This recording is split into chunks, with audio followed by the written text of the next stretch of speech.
Since we are all different, we are all unique, there is no single right or best meditation method or technique that is going to work well for everyone.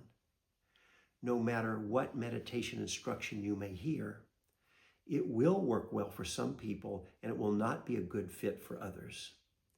And so in this series, at each step, I will offer a range of the most common ways that each of the instructions can be put into practice.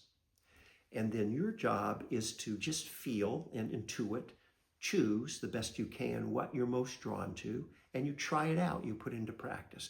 You may have to experiment a little bit, or sometimes it'll be obvious. And you stay with it. We let the present moment inform what's needed. And I will discuss then not only a range of different choices and types of practices you can try for each step in the process, but how to tell if it's working well or not. Mostly you will know, but give some advice and suggestions on that and how we use that then to inform the next step in the meditation practice. It can sometimes be confusing because you may hear certain meditation teachers use phrases such as nothing to do, nowhere to go, no one to be. And it can be confusing because, of course, we are on a path. Aren't we trying to get somewhere or do something, go somewhere, cultivate certain qualities in our practice? So it can seem as if we're giving conflicting advice. That conflict resolves itself when we realize we are doing two seemingly contradictory things at the same time. We are trying to get somewhere and go nowhere at all at the same time. We are on a path of cultivation. We're practicing in a way that deepens Samadhi and Jhana, that deepens enlightenment and liberation. And the way we do that is by just being here in the present moment. That's the going nowhere at all part, and tending wisely and skillfully to what's actually happening. Paying attention to what's going on. We'll discuss this a lot throughout the practice instructions, how to work with it. And oftentimes we'll need some experience to gain more skill, but we learn. Paying attention and tending to the present moment, and then that is the best way to move forward as we move and progress through the stages of the practice.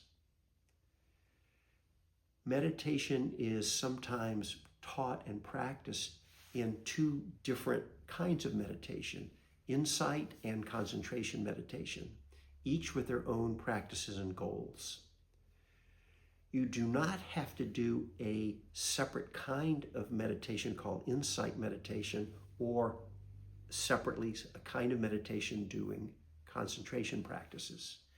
In this way, the way I will offer, mindfulness, insight, concentration, and all of the heart qualities, love, compassion, kindness, empathy, they're all integrated, synthesized into one path, one style of practice. And so the instructions will be to emphasize techniques or methods that deepen and strengthen the concentration, the samadhi side of the practice. We're leaning into the direction of concentration meditation, and we're going to stay with that and take it as far and as deep as we wish. On its own, without you doing anything to make it happen, there will be times when you cannot concentrate. Or other experiences will come up that can be quite strong and compelling, challenges or difficulties in the body, mental, emotional, psychological, memories, thoughts.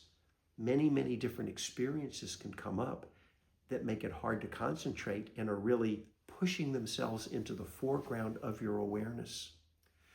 During those times, we do not want to fight and push those away and struggle to stay with the concentration practices.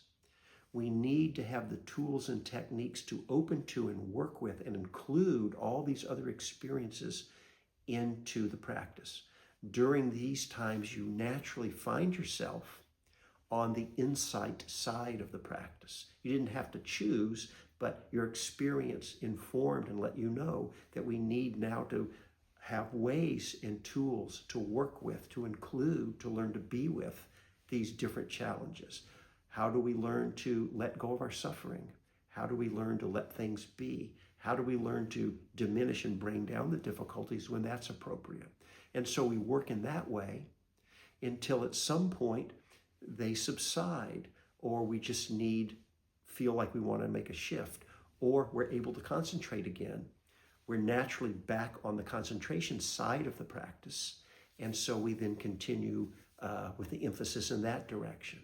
So again, in this way, we're not choosing to do one or the other, but by letting our present moment experience inform what's needed, we kind of flow or move seamlessly back and forth through all these aspects of how our meditation practice unfolds.